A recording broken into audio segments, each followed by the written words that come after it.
किताब और मोजिज़े इनायत किए ताकि तुम हिदायत हासिल करो।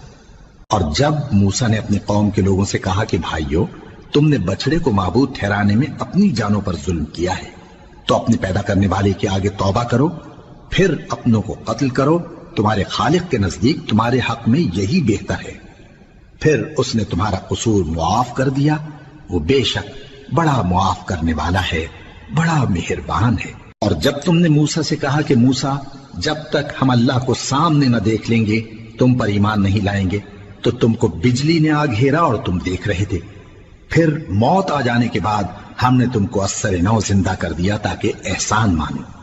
और हमने बादल का तुम पर साया किए रखा और तुम्हारे लिए मन्नो सलवा उतारते रहे कि जो पाकीज़ा चीजें हमने तुमको अता फरमाई हैं उनको खाओ पियो, मगर तुम्हारे बुजुर्गों ने उन नेमतों की कुछ कदर न जानी और वो हमारा कुछ नहीं बिगाड़